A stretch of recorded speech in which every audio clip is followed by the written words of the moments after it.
une heure di benn waxtu jot na ci RFM ñu di ko génn ci xibaar yi. ci gën a fës coowal ñetteelu mandat neeti kur ci réew mi gannaaw mbirum Sori Kaba waaye M23 taxaw ci delloo buum ca mboy ga ndaxte nee nañ fa nu jaaroon ak Macky Sall noppi nañ ngir jaar fa ak fan jaaroon ak Ablaye Wade noppi nañ fa jaar fa ak Macky Sall fekkee ne dafa taxaw ci ñetteelu mandat askan wi ñoom di artu ci ne duñu nangu ñetteelu mandat wax ci ak ku leen rey leen yemale ñi fare ci nguur gi daanaka ñoom ñëpp lànk bañ wax ci loolu ndax bañ ku leen ndax njàngatu Abdoulaye Cissé ci xibaar yi. Guy Marius Sagna di jàppale Sori Kaba gannaaw biñ ko dàqee yónnee na ko message ngir wane ko njàppaleem étudiant université bu Ndar dakkal nañu grève bi ñu newoon jël nañu dogal dellu jàngi gannaaw bi kilifa yi diggee saafara seeni tawat. xibaaru bitim réew Georges de ci Diop lañ ci àndal Georges ñu ngi lay nuyu. maa ngi lay fay rajo Ndiogo. ñu ci gën a fës. daañu dem ba ca Guinée foofee élection législative yi fas waroon a am ñaar fukki ak juróom-ñett ci weeru décembre toxal nañ leen benn date nag jàppaguñ ko ci ngir amal yooyu élection ca Guinée la ñuy des ba léegi lu jëm ci wàllu manifester yi amoon fan yu ñu weesu ba taxoon sax ba yoon di waaj a jël ndogal ci wàllu woowee ñu am ñi ñu fa yóbbu woon am na verdict ba maanaam daanu na ay daan yi nga xamante ne jëm juróom benni weer jëm ba fukki weer ak ñaaru kaso ci ñenn ñi. coow ca Afrique du Sud maire bu Johannesburg moo tekki ndombal tànkam tekki ndombal tànki tim ci parti bi nga xamante ne fa la bokk di Alliance démocratique Herman Mashaba li muy ñaawlu moo di doxalinu parti bi nga xamante ne fa la bokkoonte mu jóge fa ni ñuy saytoo mbirum ras ñëw ba ci kanam Georges ngir yaatal gi xibaaru tàggat yaram xibaaru tàggat yaram malal si ñoo jàll ci anal Diagne maa ngi laa nuyu. maa ngi la fay Alaaji Ndiogo loo indaale. daanu waxtaane ay sóor yu nekkoon génération foot ñaar bokk na ci ñoom San Barthélemy Diouf ak Dimitri Christian Kasekar dañ leen kon jaay ñu dem fële ca Malte ga ñu nekk nag ci benn équipe bu tudd Mostar FC gars yi nee nañu daal foofa ñu nekk nag lépp moo jotee la ñu bëgg mooy fexe kon ba daal di dem ci équipe mag yi daañu dégg Jean Barthélemy Diouf di milieu terrain ci ëttu xabaar bi. AS Douanes ci wàllu basketball la mu bëgg mooy daal di kon dem ci compétition africaine ci club yi ba noppi def jàllooxee daañu ànd ak seen i suur ak Soda Thiam wàllu lamb site Papa Sow combat ba taxaw na ñoom ñaar daañu kon laale. at midi ji yaatal gi ci kanam lay doon buñ ci noppee ci yéen kaay jeexal ak gis-gis tey ñuy waxtaani mbirum Khalifa Sall ëllëgëm ci wàllum politique ndax mën naa dellusiwaat am doole bu baax a baax ci wàllum politique ci kanam lay doon mu nekk li gën a fës ci xibaar yi ne suñu liñ ci ay faram fàcc.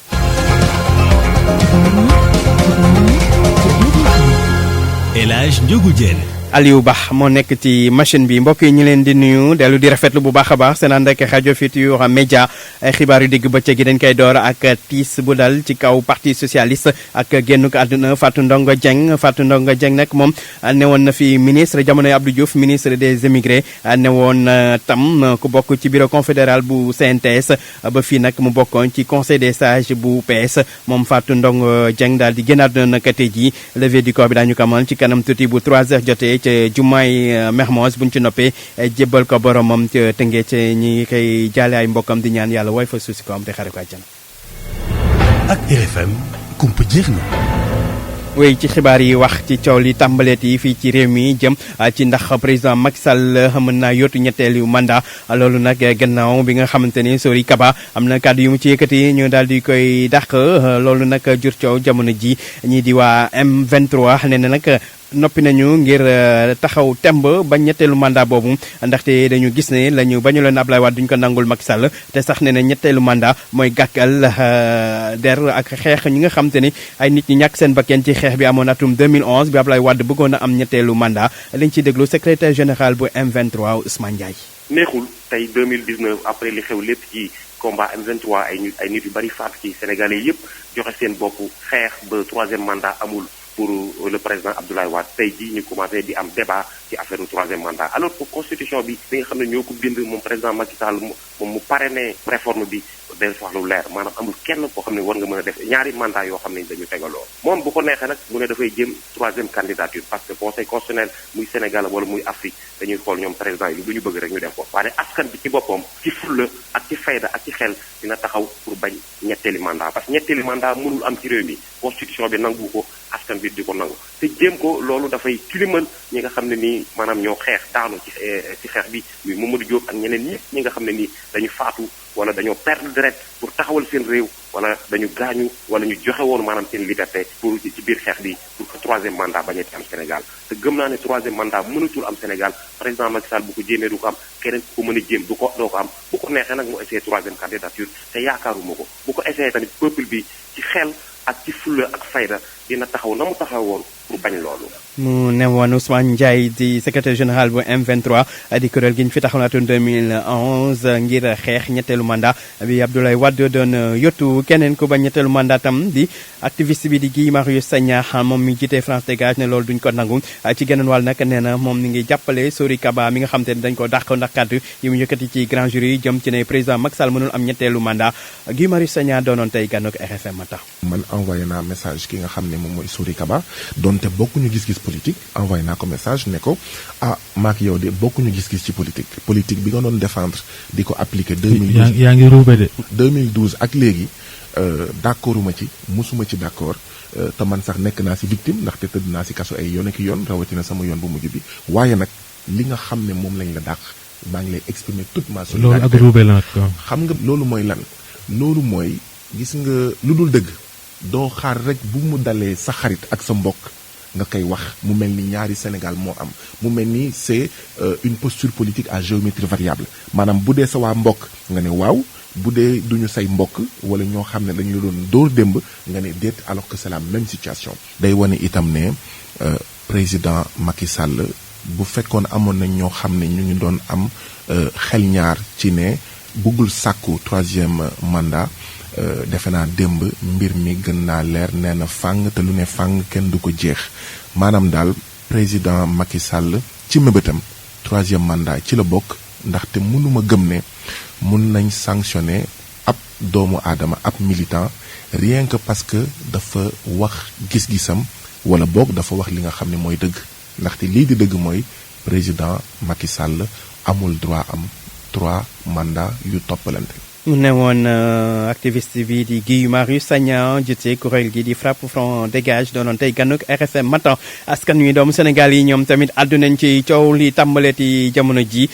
seen i xalaat nag wute ci ñenn ñi gis ne Macky Sall léegi leer na ne dugal na ci boppam mbirum ñetteelu mandat waaye ñeneen ñi li ñu gis moo di ne ay waxu caaxaan la rek ngir fàttaloo askan wi jafe-jafe yi dund jamono ji reportage Koumba Sandiane Faye. ca peggub rond-point bu assemblée nationale ñu gis ab groupe liggéeykat yu nekk ci administration Sénégal dañu ragala aar du jëmale ci ab mandat ñetteelu mandat li ñuy moytu di ñu def leen nip Sori Kaba. ndax nañu kii nga bëgg ñun ñi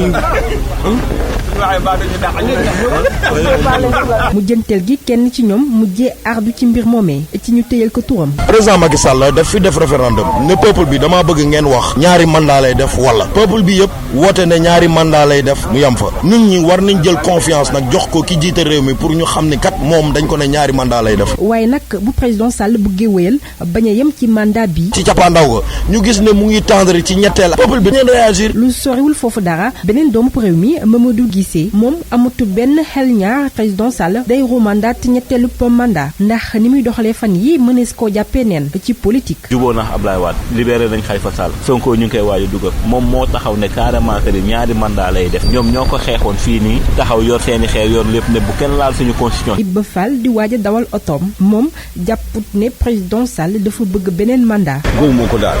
man dama defe ni comme dëkk bi dafa metti yaay dañuy créer divertissement pour nit ñi fàtte seeni problème je serai déçu s'il le fait. lu mu ci mën a doon ndaw bii di Babacar Diouf mu ngi xelal njiitub réew mi mu bañ a jéem a laaj ci ñetteelu mandat ndax 23 juin 2011 jarta fàtte. lu rew 23 juin laa fi gis ko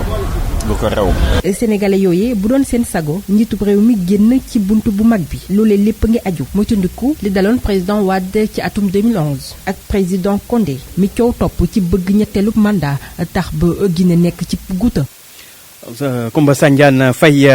guuta googu nag wala bañ nekk ci guuta tax ba fi mu toll nii ñi faree ci nguur gi wala waa APR yi wax loo leen ci coow loolu coow ñetteelu mandat jafe na lool neen kat ndaxte dañuy bañ bukki bi matt Sori Kaba daal leen di matt ñi ci jotaatu nag Jean Paul Diaz bu BCG ak tamit ki nga xam te ne mooy docteur Malick Diop bu AFP Jean Paul Diaz nag moom nandu ci donte sax gis na ne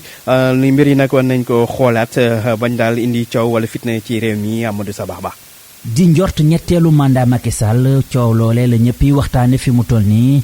ki nga xam ne mooy Jean-Paul Dias jàpp ne boobile débat dafa teel loolu mu ciy teg ne ki nga xam ne mooy njiitu APR am na droit yootu 3e mandat waaye du lu baax ci moom. werante ci question boobu dafa teel. boo seetee texte yi. kooku Macky Sall am na droit ut wala ñaan 3e mandat. bu la yoon joxee benn droit. ça veut pas dire que par force foog nga appliquer ko. nekk allié du pouvoir alliance pour le progrès di xam ne boobile débat bokkul ci li ñuy waxtaane fi mu toll nii ki nga xam ne moo yor seen kàddu di xam ne urgence yi ña nga feneen docteur Malick Diop. tey débat yi nga xam ne ëpp yi ñuy waxtaan mooy naka la ñu fexee ba loolu ak yi nga xam Benno Bokk Yaakaar ak fexe ba koom-koom yokk ci Sénégal xëy ñu yokk ci Sénégal li nga xam ne moom mooy ressources naturelles yi tamit ñu liggéey ci ba nga xam ne doomu Sénégal yëpp bénéficié wu ci. leader bu BCG di àdduna benn courant interafricain boo xam ne dañoo jóg rek ngir xeex 3e mandat ci seeni dëkk am na fi mu toll nii Jean-Paul Dias. kenn dootul mun a utati 3e mandat. muy Guinée Conakry muy Côte d'Ivoire muy feneen ak feneen. je pense que idée wu 3e mandat daal ni ma gisee yëfi daal nekkatul idée bu baax quoi. li ñuy njort ci ñetteelu mandat Macky Sall boobi lay waxtaan ñi nekk ci mouvance présidentielle bi ñemewuñu ci àddu fi mu toll nii ci wàllu ku jégi nag ña ngay amal ay waxtaan ak xalaat nan la ñu mën a def rek ngir contrecarrer lii nu mel. Amadou Sabar Ba ñi fare ci nguur gi kon wax loo leen jafe lool ci wàllum ñetteelu mandat ndaxte bañ daal ñu tegi leen ni daan wala ñu dàq leen teewul nag li wértu wóor moo di ne coow loolu moom muy tey muy ëllëg fokk nag mu jolli ñu daal di koy waxtaanee njàngatu Abdoulaye Cissé. ñun sax nag tere la ñuy bañ ndax dañuy mujj mel ni gone goo xam ne bëgg nga mu bàyyi dara nga koy tere mu lay kokkali ndax yëf yi loolu lay mujj nuru ndax nag wax dëgg fa yàlla président Macky Sall mënul fexe ba débat ci 3e mandat bi du fi am ndax moom moo ko indi constitution bi mbindin mi leerul juriste yi gën a mag ci réew mi débattre nañu ci déggoowuñu ci kon benn coow li mu ngi fi te mënul a dakkee rek parce que président wax na dakk mën na jox ndigal nag waa këram ñu nopp ci waaye loolu sax du mën a wéy ndax mënul a bàyyee terrain bi ñi nga xamante ni ñu ngi mobiliser opinion bi pour ne leen bis bu bëggee def 3e mandat ñu defante ko ak moom bu yàggee bu ñu bàyyee terrain bi ak ñooñu dana fekk opinion bi préparé wu moo tax débat bi buy continuer waa kër Macky Sall ci boppam danañu mujj tàbbiwaat ci pëccëxoo bi maintenant nag ndigal li nga xam ne président jox na ko ay waa këram ñaari njeexital dong la am ngir natt kilifteefam ci njabootam ndax déggal nañu ko ba léegi am déet beneen bi mooy ndax danañu ko nangul kilifteefam xaar bay dégg lu mu leen di wax ndax nag bi mu coupé tetu Sori Kaba tey jii rédaction bi sax amoon nañu jafe-jafe ngir am kàngam ci kuje gi féetewoo ak nguur gi ku cay wax ñoom ñëpp ñu ngi ne nemm bëgguñu cee wax ndax ñemewuñu li dal Sori Kaba dal leen président Macky Sall nag moo yor saafara bi ndax mandat bi moom moo koy wut wala mu bañ koo wut te sax nag dañoo tënkootul ci gëm kàddoom bu nee du jël wut 3e mandat tamit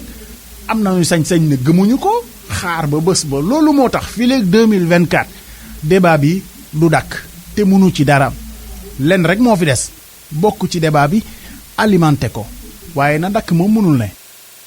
Abdoulaye Cissé mu mel ni kon pënd bi wëreegul ci coowal ñetteelu mandat bu njiitu réew mi wax ci wàllum assemblée nationale su boobu léegi député yi di amal ab plénière li ñuy waxtaane nag mooy wàllum taxawlu commission yi foofule ca pencum ndaw réew mi une heure tegal fukki minute ak ñett.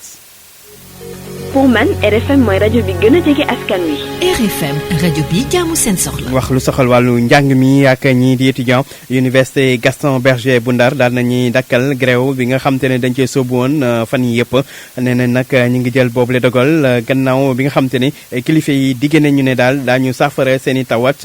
loolu nag tax ba étudiants yi tey jii bi ñuy def assemblée générale jël dogal daal di dellu ci en fi tàmbaliwaat di jàng dañuy déglu ki jiite coordination des étudiants de Saint-Louis Aboubacar Sall ci jokkoom ak Fatima Tali. yëkkati nañ moo d'ordre bi première suñu camarade ñu ñëw ñu rejoindre classe yi ndax loolu moo tamit moom mooy li gën si ñun ñëpp waaye rek di fàttali ni que ni nous restons catégoriques par rapport à ces questions là que ni suba bu ñu xëyoon ñu gis lenn lu jëm lu niroog léthargie liy wane ni gars yi bi ñu ko defoon juste c'était pour que ñun ñu bàyyi suñu mot d'ordre bi dañuy dellu fu ñu nekkoon delloo buum te boy ga problème yi nekk si suñu njiitu réew dañuy def li nga xam ne moom mooy détournement d'objectif ñun li ñu wax d'abord moo di lenn la que ni CSL contrôle benn yoon que ñu indi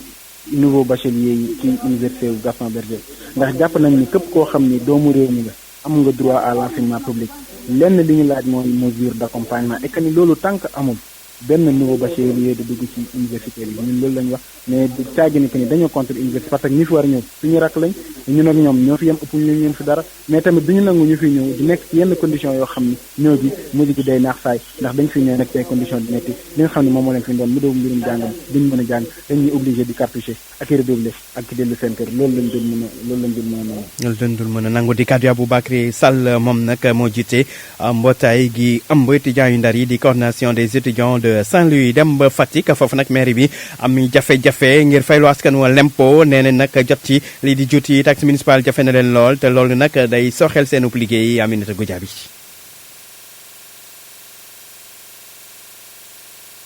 naa ñu si dellu si léegi mu jëm nag ci ay jafe-jafe mairie bu Fatick jëm ci fayloo nit ci lempo juuti yeeg yu ni mel te loolu nag day soxel seen ub liggéey leeral yeeg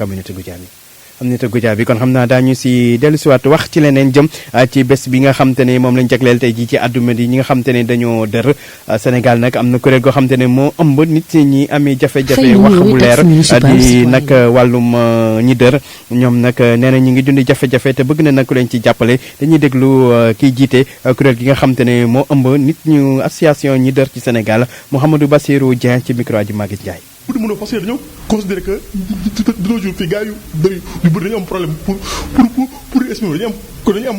complexe gars yi dañu am benn regard bu leen di xoolee te loolu du yoon te aussi entreprise yi nekk Sénégal gars yi du nangoo jël gars yu bëri des fois recruteur dañuy classé sunu dossier te loolu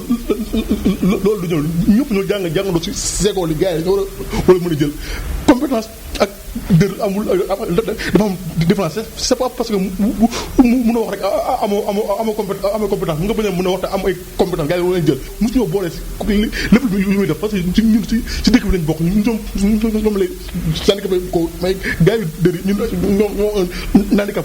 comme ñëpp mais mosu ñoo boole si président mosu ñu bu ñu toogee léegi mosu ñoo woolu Abdoulaye Diouf Sarr war na xoolaat doxalin war na xoolaat toogaayam.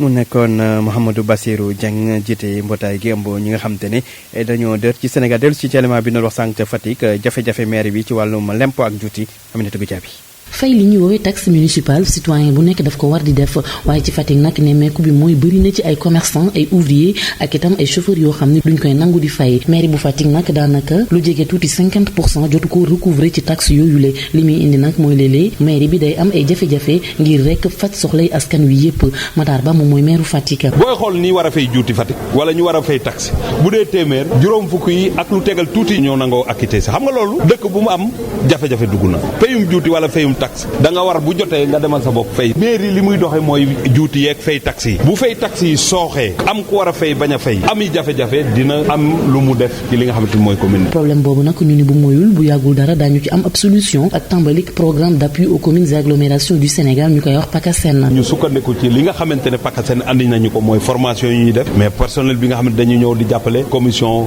bi nga xamante ne mooy commission locale bi chargé li nga xamante ne mooy wàllu taxe yooyu muy fiscalité ñooñu bu ñëwee jàppale ñu defe naa ne li ñu manqué woon dinañ ci mën a jot. ci ndoxteelu atu 2020 ñu ni PACASEN boobu sax fas yéene naa dugal ci commune bu Fatick lu ëpp 130 millions de francs CFA Matar Ba mi jiite mairie Fatick ne daañu ci def ay projets yu bëree bëri. donc ñu ngi respecté conditions yi ak critères yi nga xamante moo tax ñu bokk ci loo bi ñu njëkk a jël ñu war a jot ci 2020 bi lu mot ci téeméeri millions ak fanweer ak ñett ak lu tegal pour accompagner li nga xamante ne mooy initiative yi mairie yi jël pour jàppale population Fatick enveloppe boobu dina mën a compléter li ñu état bi di jox mais aussi li nga xamante ne mooy fonds propres yi nga xamante moom la commune bi am. moom maire Fatick nag Matar Ba mi ngi doon àddu gannaaw ba ñu amalee après réunion conseil municipal jagleel ko votu compte administratif 2018 bu commune bu Fatick Aminata Goudiaby Fatick RFM. Aminata Goudiaby daaneel ak waa météo yi xam ne nag géej gi dina yëngu tey jii ñoom nag ñu wax ne gànnax gu doy waar dina am tey jii lu ko dalee 6 heures ba ci ngoon 18 heures ba jàpp 6 heures du matin tax nag ñuy wax ñi nga xam te ne ñooy nappkat yi dem géej ñu moytu bu baax a baax. RFM bitim réew. xibaaru bitim réew Georges de ci yoom lañ ci àndal dox ak Guinée foofu nag élection député yi dootul amati bés bu ñu ko jàppoon di 28 décembre bi di ñëw. dañ ko toxal ba jëmi jamono loolu ñi ko xamle ñoo di waa commission électorale nationale indépendante Oumou Kalsoum li ba mu xamee ne élection législative yi ci ñaar fukki fan ak juróom-ñett ci weeru décembre bi lañ koy tëral président Seni bi gisul woon tolluwaay juróom-ñaar fukk ak juróom-ñaari digle yi nga xam ne organisation internationale francophonie xamle woon na ko. bi organisation nag ne dina jël ay jumtukaay yu xarañ ngir mën a amal élection yi loolaa waral la OIF di woy di sax ngir ñu puusaat ko buñ sukkandikoo ci envoyé spécial francophonie Thiémane Coulibaly digle yi dafa war a bokk ci objectif dëkk ba moom mi la di wax ni rek waruñoo gaawantu ci liggéey bi dañoo war a bàyyi bépp gàllankoor boo xam ne mën na leen dab seen ginnaaw président Seni bi nag di maître Amadou Salif Kébé di xam le ni rek xel mënula xalaat ñu dàkk élection yi dàkkum élection yi nag amal nañu ko ci période bi nga xam ne dëkk ba mu ngi ci crise bu metti li ko waral nag muy bëggu-bëggu président Alpha Condé ngir amal ñetteelu mandat ci 2020 bi. ñu des ca Guinée ba léegi yére fi xamal ñu ne ñi nga xamante ne dañoo jàpp ne seen loxo laaloon na ci contestation yi ñu jàppoon fan yi ñu weesu ñoom teg nañ leen daani kaso juróom benn weer jëm ba fukki weer ak ñaari kaso bokk na ci ñooñee nag ay kilifa yi bokkee ci société civile jiite Front national de défense de la constitution ñoom nag li ñu leen doon toppee bokk na ci acte de nature à compromettre la sécurité publique maanaam nar a gasaxal lii di kaaraange réew ma te mën a indi itam lii di trouble à l'ordre public alaaj Ndiogu.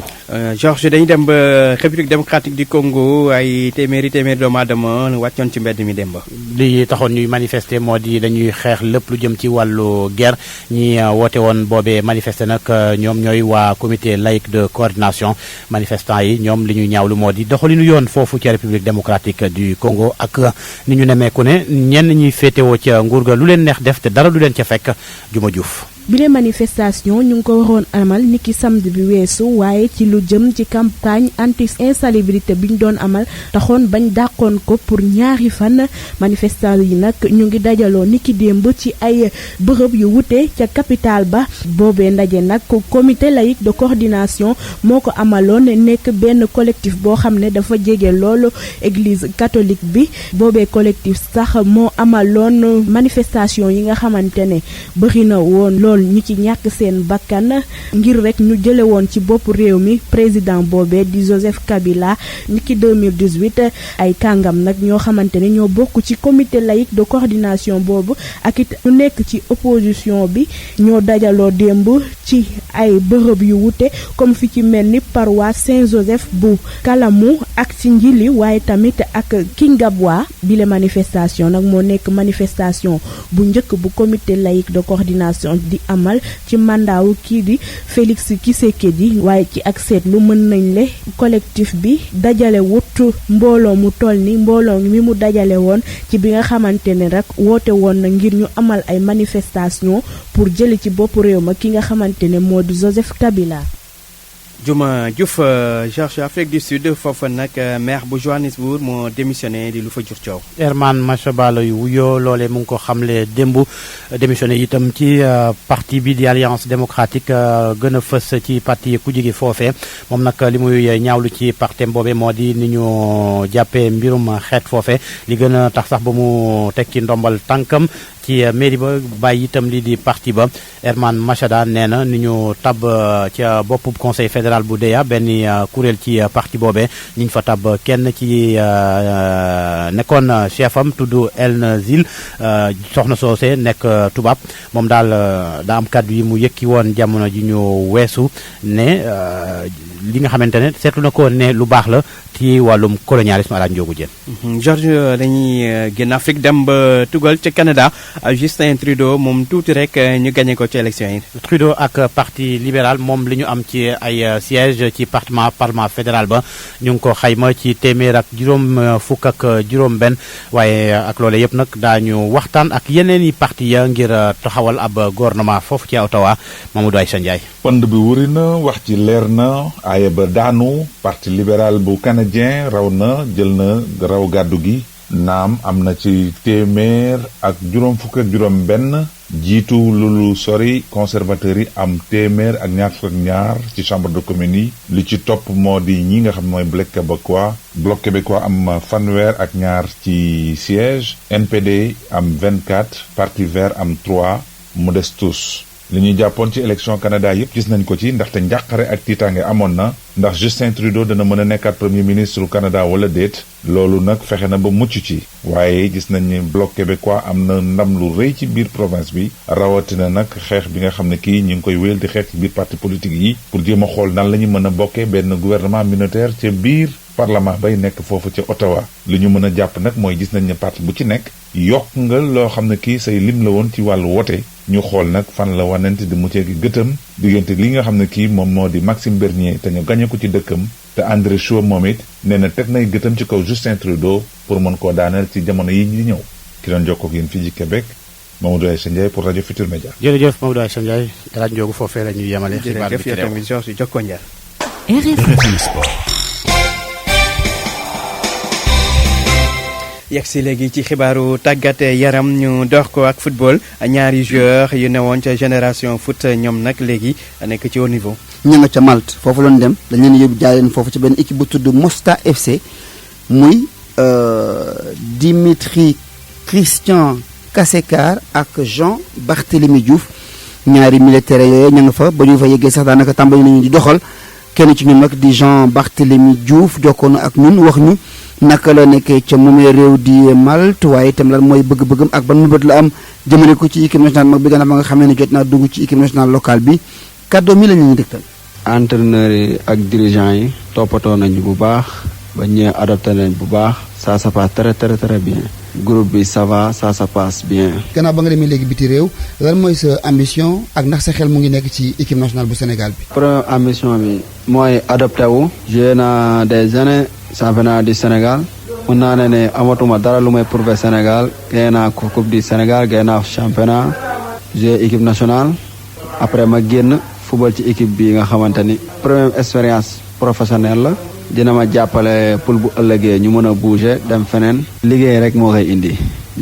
koy indi ambition bi comme ñëpp xam nañ ko ñëpp dañoo bëgg a fubali Angleterre ndax koo ci wax dana naan championnat Angleterre laa bëgg a fubali wala yeneen championnat yu gën a élevé championnat yi. mais comme que am naa agent bu ma liggéey moom il va s'en occuper sama plan de carrière ñu ngi koy dessiner moom xam na bu baax fu ñu bëgg a dem. Angleterre mooy objectif bi mais équipe nationale Sénégal moom liggéey rek a fay dugal nit liggéey kese te ñun ñu ngi soog a ñëw fubal naa foofu équipe nationale mais pour ñëw ci A bi tamit bëgg nañ ko trop mais buuxante la te buuxante bi liggéey la te liggéey baa ngi door a door pour l'instant moom maa ngi concentré wu ci équipe bi ma nekk pour liggéey pour am résultat pour mën a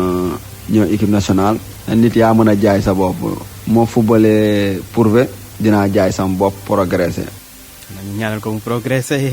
moom joueur boobu malal mu ngi noonu professionnel bu bees boobu. waaw léegi ñu wax ci Ligue européenne des champions club de Bruges di dajate ak Paris Saint-Germain. ñëm na doomu Sénégal yu ca ne Bruges googa nga xam ni fa la Crépin Diatta ak Mbaye Diagne di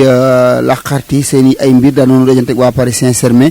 ca Paris Saint-Germain googa nag Idrissa Sénégalais bi du fa football ndax dafa am gaañu Galatasaray itam équipe bi ñu Pape Aliou Ndiaye dinañ laaleeg waa Real Madrid ñoom foofu amul sénégalais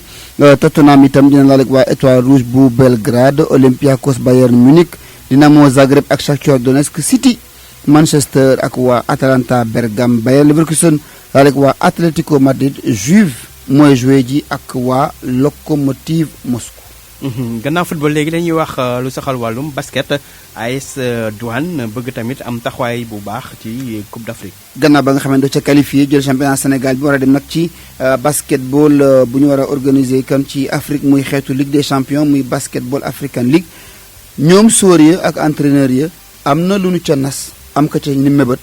Soda Thiam. gannaaw bu mu gagné championnat saison 2018-2019 AS Douane ca noone daal dinay jël ticket ba nga xamante ni moo koy permettre mu daal di représenter Sénégal ci compétition gu yees gi nga xamante ni dañ koo jagleel club yi nekk ci Afrique mu di basketball Africa League loolee nag di mbégte ci kay tàggat AS Douane di Mamadou Gueye Pa bi. déjà pour man ma nekk premier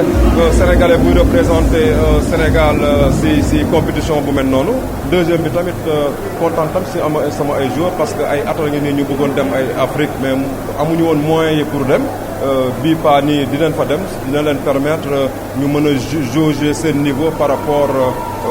à ce qui se fait le meilleur en Afrique. naam ab compétition gu yees la waaye ñii di douanier yi nag bëgg nañu représenter dignement Sénégal bu ñu sukkandikoo ca ka nga xamante ne moom nañu tabboon MVP finalu championnat bi di Pape Moustapha Diop. ñun duñu dem foofu noonu pour participer seulement dañuy dem pour défendre pour gagner des titres pour wane ne basket Sénégal am na niveau. autorité yu AS Douane nag mbégte la ñu daal di àndal lu jëm ci compétition gu yees googee nag tàmbali na depuis fukki fan ak juróom ci weeru octobre gi ñu nekk loolee nag ñeel premier tour yi waaye nag Sénégal moom dafa bokk ci dëkk yi nga xamante ni dañoo qualifié d'office moom ak Nigéria Égypte Maroc Tunisie ak Angola. Alaaji Njogu Diagne nu jeexal ak wàllu làmb ji. Pape Abdou Fall taxawal na bëre. boo xam ni tabarkàlla njortes nañu ci combat bu rëy. Siteu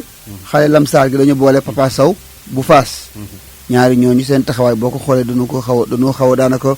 tolloo ndax dañoo diggu doomu. Siteu nag jël na avion. dem na am combat Papa Sow gëj na am combat dafa daanu woon def année blanche. Siteu itam dafa daanu woon def année blanche. waaye Siteu mu ngi doon compétir ndax Siteu mu ngi woon ci lu ñu duppee MMA. mooy xeetu bëri boobu ñuy def États-Unis dañuy leen di ci case. Bombardier demoon ngeen di wullante ba kenn ki bàyyi. gañe am na ca ñaari combat yoo xam ne wuli na ci ay tubaab gañe leen. mu war ko laal ak Papa Sow. Papa Abdou Fall moo ko taxawal ne na combat bi mars 2020 lay doon. dina riis. gis nga suñu waxtaanee tey ëllëgu politique gu Khalifa Sall loolu nag gannaaw kàddu yi mu yëkkati démb ngir waxtaanee ko nag daañu ci ànd ak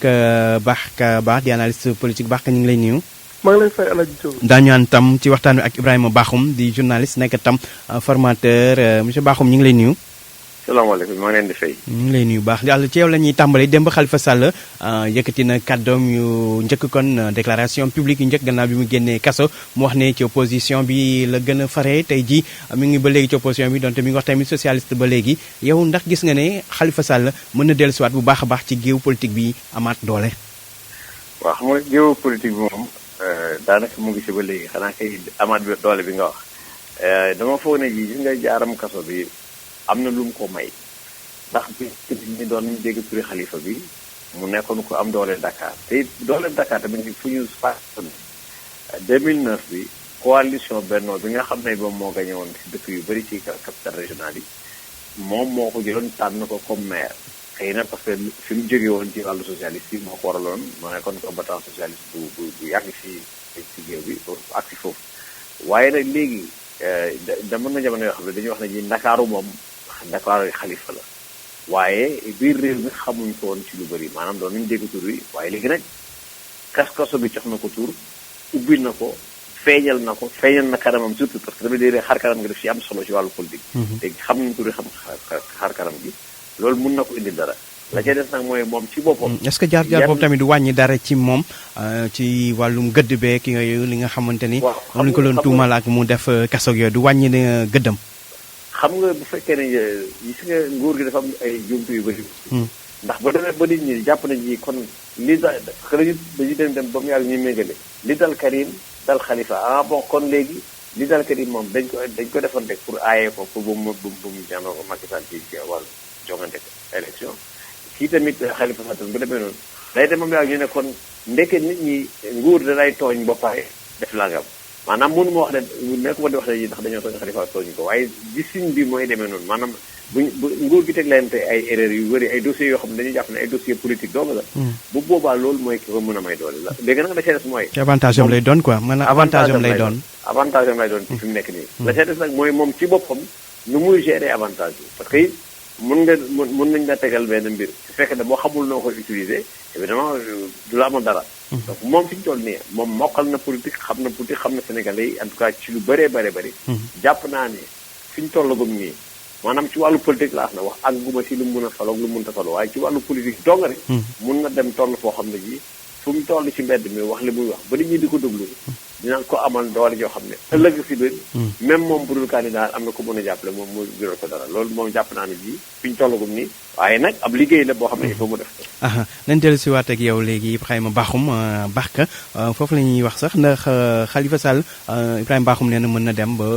am doole waat bu baax a baax mais coow li mooy moom jamono ji dañ ko dàqoon parti socialiste ndax tey jii dafa war a delluwaat ci parti socialiste ngeen ko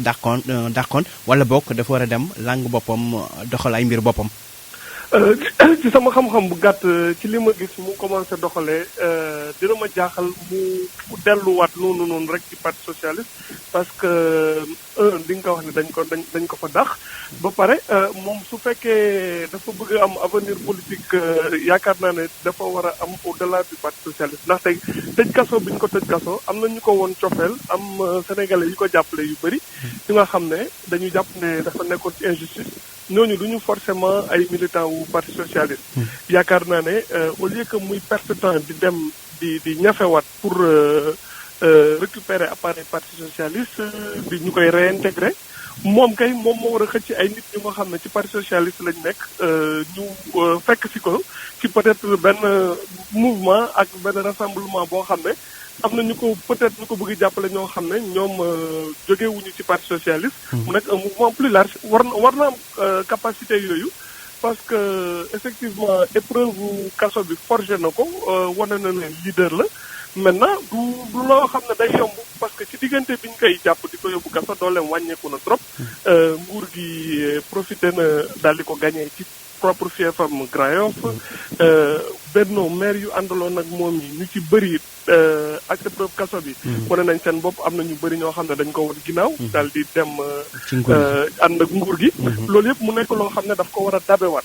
mais nekkul loo xam ne dafa impossible loolu ci moom la dépendre moom ci taxawaay nu muy taxawaatee ci stratégie yu muy teg moom ak ay conseillers ba nga xam ne dina mën a bokkaat ci langue gi man yaakaar naa ne c'est un homme politique majeur. mais est-ce que aussi am na envergure nationale parce que problème bi tamit loolu la Khalifa Sall fi ñu ko waxee Dakar la ñuy njëkk a xalaat ak waa Dakar est-ce que tamit loolu du nag handicap boo xamante ne war na koo jubbanti tam. moi je pense que envergure nationale ak internationale bi ay adversaire am ñoo ko may mooy ñi ko dugal ci kaso bi parce que avant c'était un maire boo xam ne peut-être régional wala Dakar lañ xamoon Khalifa Sall mais biñ ko tëjee kaso la que presse internationale bi commencé di tudd bu baax a baax parce que maire Dakar la Dakar du dëkk bu ndaw am bokkoon nañ association maire yu gën a mag yi ñu médiatiser kaawam boole ko sol ko kaaw Karim Wade loolu audience nationale moom élection moo koy nat waaye yaakaar naa ne su dugul woon kaso dayoo bi mu am bi ak lu ñu coow turam li mu nekk ci homme politique yi ñu gën a médiatiser ci dernière année yi nii je pense que ay at war na sax su toogaatee ne jaaraama adversaire am yi nga xam ne dañoo acharné woon ba dugal ko ci kaso ñooñu ñoo gën a yokk turam. nañ dellu si waat ak yow léegi jeexal ak Ibrahima Bakhoum wàllum Khalifa Sall ak jamono joo xam te ne ñi ngi wax retrouvailles parti socialiste waa PS xam ne ne Ousmane Tanor Dieng ndam si yàlla si laata muy gën a àdduna yéene moo nekkoon ñu boole waa parti socialiste maa ngi koy laaj sànq Barka ndax moom dafa war a delluwaat ci retrouvailles yooyu jéem a delluwaat parti socialiste wala na demal boppam dox yoonu boppam. waaw xam nga boo nee jéem a delluwaat parti socialiste xëy na dafay mel ni moom ay manœuvre yi muy def pour ñu owaat ko. waaye dama foog ne am na fu muy toll waa parti socialiste seen bopp boobaa ñoom ñooy soxla mbër ndax bu fekkee ne jii ni ñu koy waxee bu fekkee ne 2024 président Macky Sall bokkul ci élection bi te fekk ne ci seen biir coalition bi amuñ kenn koo xam ne mën nañ koo gisal loolu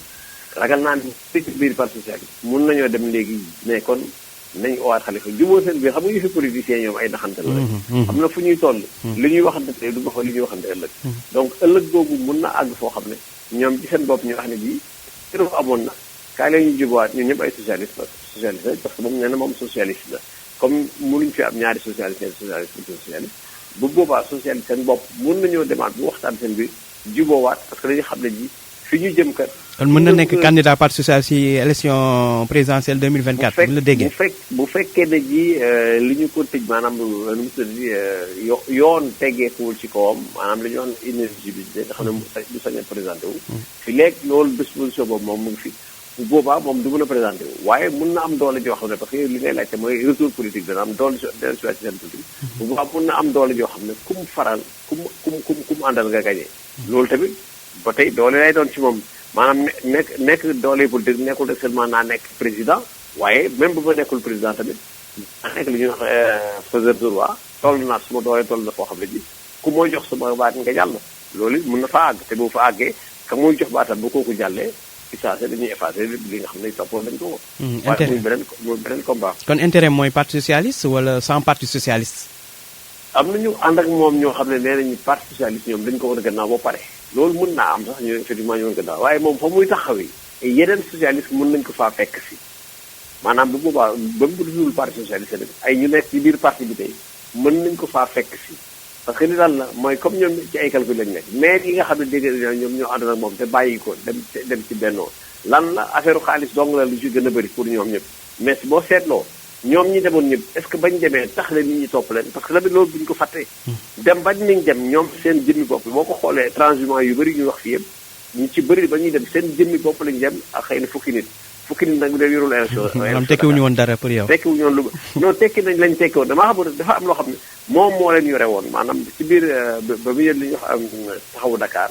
turi taxawu Dakar bi xalifa la woon comme xalifa la ñeneen ñi dañ ko wéeru ci kawam mais ñooñu bañ ne ba jàpp ne xëy na opposition dafa métti ñu dem ca nguur ga ba ñuy dem yóbbaale wuñ lu bëri li lay war na yóbbaale wuñ lu bëri mooy coono bi ñu daj ci présidentielle yi pour gagner ko coono bi ñu daj ci législative yi pour gagner ko te pourtant ci jamono yëpp boo ko ci waxuma législative waaw législative yi kay 2017 coono bi ñu tey yëpp pour gagner ko moo lay war na ji ñu bëri jógee nañ ci ay parti dem ci nguur gi waaye ba ñuy dem taxul bu fekk war a nag yi fi kay waroon naa gën a yomb lool ci Benno waroon na gën a yomb lool ci président Macky Sall candidat Macky Sall mais taxul mu yomb ci moom mooy ne kon ña ko fekki dem nañu rek ay tuuri nit lañu woon waaye tekki dara bi demewul doon taw ñi am nañ tamit ay maire yoo xam ne àndoon nañoo Xalifa bàyyi ko waaye ëllëg ñooñu pour jéem a dellu soit ci Xalifa duñu ko def muy dara mais surtout ña ànd ak ñoom ci ay mbooloo ñu ba tey ñu ngi fa fu leen fa seen xel dal loolu ak seen xel la ñuy dem jërëjëf ci biir boobu daal foog naa ni daal Xalifa ñàkkagul dara ci wàllu woowu jërëjëf ñu koy sant di koy gërëm moom Ibrahima Bakhoum ñu jeexalee ak Barka Ba Barka laata présidentielle 2024 léegi li gën a jàmp mooy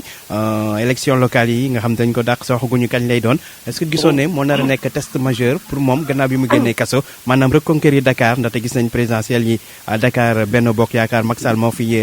gagné woon tey jii kon defeem bu njëkk mooy wane ne ba léegi moom mooy borom Dakar gagnéwaat ko ci locale yi di ñëw waaw yaakaar naa ne loolu moom mooy waar bu njëkk bi ko war par rapport ak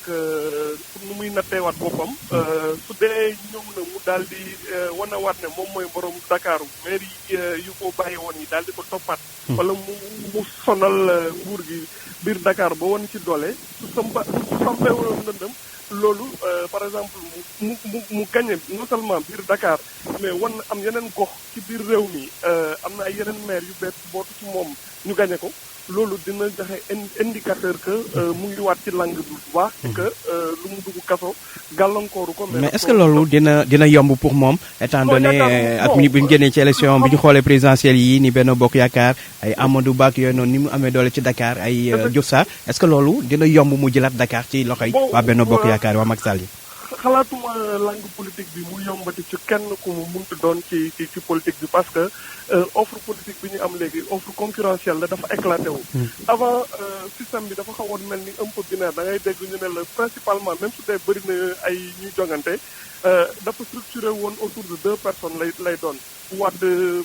Idi Wade Macky et cetera Senghor Wade et cetera mais là nii fu ñu toll nii dafa mel ni ci comme lamb ji rek li nga xam ne kenn ku fi nekkoon nekk roi des arènes rek di daaneel yëpp loolu du yombati même ci langue politique bi. ci ay regroupement lañ jëm ci il faut nit am xarañ effectivement Xalifa lu mu dugg gasali force concurrente yu ñëw yi yu mel ni comme Ousmane Sonko. daal di ñëw bërët am daal di 15% loolu signal bu fort la boo xam ne su dee Ousmane consolidé na ko. dina sonal quelque part Khalifa parce que du ñàkk ne peut-être am na ñu nga xam ne. jàppale nañ Ousmane Sonko parce que ay partisans Khalifa Sall lañu woon. ak lu mel noonu. bëri na daal loo xam ne. changé na ci carte politique bi ba nga xam ne mënuñoo wax rek ne day gagné wala dañ koy gagné tout dépend moom ci taxawaayam. stratégie yu muy teg ak alliance yu muy teg ba amaat avenir ci langue politique bi. mais moom jëmm boppam. il a tous les atouts parce que xarañ na xam am na politique te affaire kaso bi yéen a ko ni ci lu bëree bëri. jërëjëf Barka Ba ñu koy sant koy gërëm moom Barka Ba di analyste politique di santam di gërëm Ibrahima Bakhoum mi àndoon ci waxtaan wi di journaliste formateur.